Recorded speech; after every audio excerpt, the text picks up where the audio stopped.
ईशा अभी 12 साल की ही थी, 8वीं क्लास में पढ़ती थी।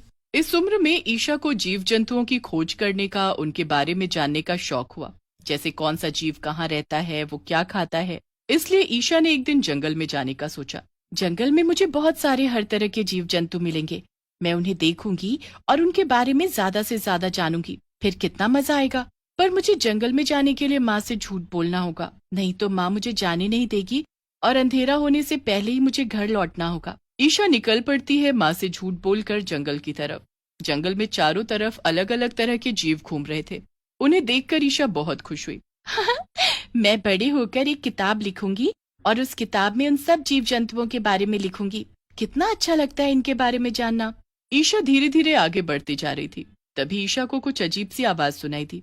ईशा बड़ी उत्सुकता से आवाज के पीछे भागी। वो आवाज एक गुफा के अंदर से आ रही थी। गुफा में बहुत अंधेरा था।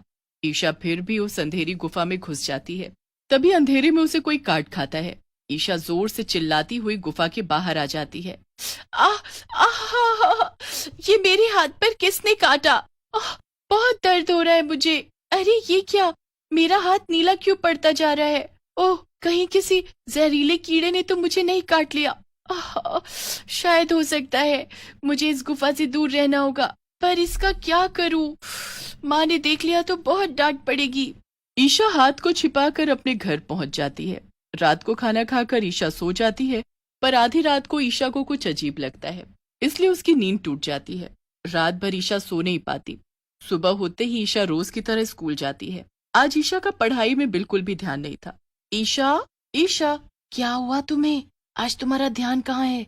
सामने टीचर पढ़ा रही है और तुमने उनकी एक बात नहीं सुनी। कौन सी दुनिया में खोई हो? आज मेरी तबीयत कुछ ठीक नहीं लग रही, बस और कुछ नहीं। तभी टीचर ईशा को खड़ा कर देती है। तुम खड़ी हो जाओ। और जब तक मैं ना बोलूं बैठने को तो बैठना नहीं, बिल्कुल भी, समझी? पढ़ाई पर बिल्कुल भी ध्यान नहीं है तुम्हारा। टीचर के जाते ही क्लास के सभी बच्चे ईशा को चिढ़ाने लगते हैं। उन्हीं सब में एक काजल नाम की लड़की थी जो ईशा को कुछ ज्यादा ही चिढ़ा रही थी। स्कूल की छुट्टी के बाद इधर उधर ध्यान देने से अच्छा है कि तुम अपनी पढ़ाई पर ध्यान दो। वो तुम्हारे कीड़े मकोड़े तुम्हें पास नहीं कराएंगे। जब देखो उन कीड़े मकोड़ों में ही घुसी रहोगी। हंसती हुई काजल अपने घर चली जाती है। रात का वक्त था, ईशा को नींद नहीं आ रही थी। उसे काजल की बातें सोने नहीं दे रही थी। उसने मेरे जीव जंतुओं के बारे में ऐसे कैसे बोला? उसे पता नहीं है कि ये जीव जंतु मेरे कितने करीब हैं।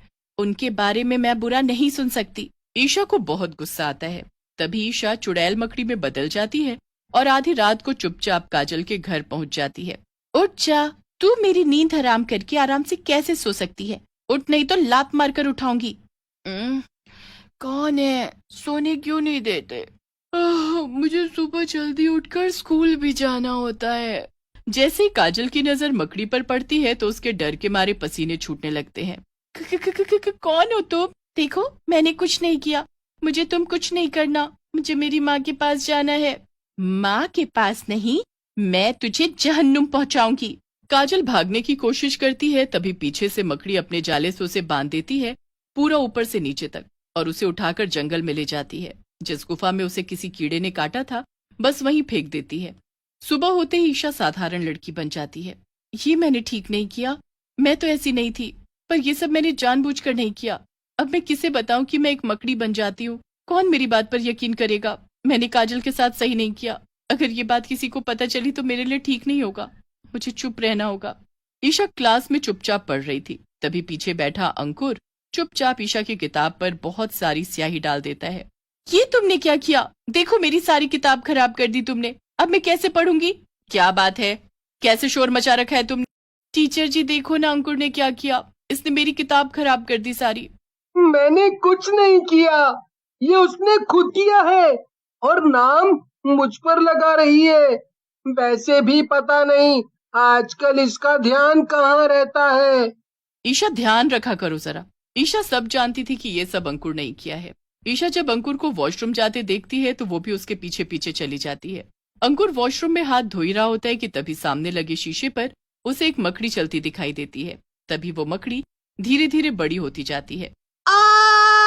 ये क्या है? ये मकड़ी तो बड़ी होती जा रही है और ये तो चुड़ैल जैसी दिखती है। मुझे भागना होगा यहाँ से। मकड़ी फौरन अंकुर का पैर जाले से बांध देती है, उसे भागने नहीं देती। गलत करने पर सजा तो मिलनी चाहिए ना, और तुम्हारी सजा यही है कि तुम मेरे इस जाले में ऐसे ही बंधे रहोगे।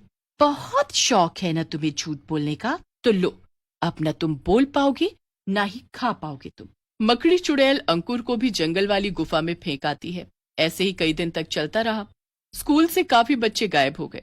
एक बार ईशा ने अपनी माँ को ये बात बताने की सोची। माँ, मुझे आपसे कुछ कहना है, मेरा मतलब कुछ बताना है। हाँ मेरी बच्ची, बताओ क्या बात है, क्या कहना चाहती हो? यही कि कोई इंसान मकड़ी बन सकता है, मतलब चुड़ैल जैसी दिखने वाली बहुत बड़ी मकड़ी। ऐसा तो बस कहानियों में ही होता है, सच में नहीं। और तुम ऐसी बातें क्यों कर रही हो? लगता है आजकल तुम मकड़ी पर कुछ ज्यादा ही सर्च कर रही हो, हाँ? इसीलिए तुम्हारे दिमाग में मकड़ी घूम रही है। अब ये सब बातें छोड़ो और सो जाओ, क्योंकि कल तुम्हें स्कूल जाना है ना।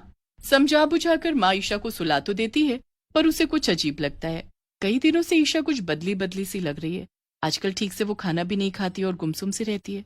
आखिर क्या बात हो सकती है? अगले दिन स्कूल के स्टोर रूम में ईशा चुड़ैल मकड़ी बनकर बैठी थी और उसके हाथों में शुभ की गर्दन थी। तुम्हें पता नहीं कि मेरा कांटा सांप से भी ज्यादा जहरीला होता है। अगर तुम जरा भी हिले तो मैं तुम्हें काट खाऊंगी और तुम्हारे टुकड़े टुकड़े करके जंगल में फेंक दूंगी। चुड़ैल मकड़ी शुभ की एक नहीं सुनती और उसे जाले से बांधने लगती है, पर मानवी चुपके से ये सब देख रही थी। उसकी तो डर के मारे आवाज ही नहीं निकल रही थी। तभी उसके पीछे उनकी टीचर भी आ जाती है। यहाँ क्या कर रही हो तुम? चलो क्लास में। टीचर जी, जरा धीरे बोलिए और अंदर देखिए वहाँ।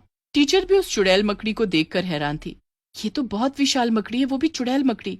ये कोई साधारण मकड़ी नहीं लगती, पर ये उस बच्चे को बांधकर कहाँ ले जा रही है? मकड़ी पीछे के दरवाजे से शुभ को लेकर भाग जाती है। टीचर और मानवी दोनों उसका पीछा करते हैं। मकड़ी अपना काम करके वापस लौट रही थी कि तभी टीचर और मानवी उसे मकड़ी से ईशा में बदलते हुए देख लेते हैं। ये तो मेरी सहेली ईशा है। ये मकड़ी कैसे हो सकती है? इसका मतलब स्कूल से जो भी बच्चे गायब हुए वो सब ईशा ने मकड़ी बनकर गायब किए। मैं ये सब ईशा की माँ को बताने जाती हूँ। मानवी ईशा की माँ को सब बता देती है। तभी मैं सोचूं कि मेरी बेटी कई दिन से कुछ बदली बदली सी लग रही है। ओह, मैं अभी ईशा से बात करना चाहती हूँ, चलो मेरे साथ। मानवी और ईशा की माँ जंगल की तरफ भागते हुए जाते हैं, पर वो वहाँ क्या देखते हैं कि वही चुड़ैल मकड़ी अपनी ही टीचर को जाले में बांधकर गुफा की तरफ ले जा रही थी। तभी पीछे से माँ आवाज लगाती है, रुक जाओ, छोड़ दो अपनी टीचर को। मुझे पता है कि तुम मेरी बेटी ईशा हो। अब बताओ मेरी बच्ची, ये सब क्या और कैसे हुआ? माँ, मुझे बहुत दर्द होता है, तभी मैं ये चुड़ैल मकड़ी में बदल जाती हूँ और मुझे खुद नहीं पता होता कि मैं ये क्यों कर रही हूँ। मुझे बचा लो माँ, मुझे बचा लो। मकड़ी टीचर को छोड़ देती है।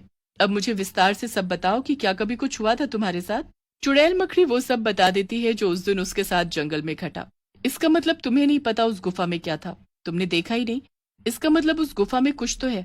हमें चलकर देखना होगा, पर सावधानी से। तीनों अपने अपने हाथ में एक एक लकड़ी पकड़ लेते हैं अपनी सुरक्षा के लिए, और ईशा की माँ 2 लकड़ियों को रगड़कर उससे आग निकालकर एक लकड़ी की मशाल बनाकर उसे जला लेती है। सभी लोग गुफा में घुस जाते हैं। गुफा के अंदर का नजारा देख सभी हैरान थे, क्योंकि गुफा में एक और बहुत बड़ी मकड़ी थी। उसी ने सभी बच्चों को अपने बड़े से जाले में कैद कर रखा था। तुम्हारे बारे में बहुत सुना था, पर आज देख भी लिया। मुझे सब समझ आ गया। तुमने मेरी बेटी के हाथ जहरीला डंक चुभाया और वो तभी से तुम्हारे इशारे पर ये सब करती आ रही है। इन सभी बच्चों को आजाद कर दो, जाने दो, नहीं तो मैं तुम्हें जला दूंगी। मैंने किसी का क्या बिगाड़ा? मैंने तो कभी किसी को परेशान भी नहीं किया। फिर ये तुम्हारी बेटी मुझे और मेरे बच्चों को इस गुफा में परेशान करने क्यों आई? अगर उन्हें कुछ हो जाता तो मैं उनके बगैर कैसे जीती? देखो, मैं किसी को नुकसान पहुंचाने नहीं आई थी। मैं तो बल्कि इन सभी जीव जंतुओं से बहुत प्यार करती हूँ। बस इनके बारे में ढेर सारी जानकारी जुटाने के लिए जंगल आई थी, न कि तुम्हें और तुम्हारे बच्चों को नुकसान पहुंचाने। विशाल मकड़ी को सब समझ आ गया था, इसलिए वो ईशा को एक पौधे की पत्ती देती है और उसे खाने को बोलती है। उस पत्ती को खाते ईशा पहले जैसी हो जाती है और विशाल मकड़ी सभी बच्चों को आजाद कर देती है। सभी लोग जंगल से हंसी खुशी ठीक ठाक बाहर आ जाते हैं।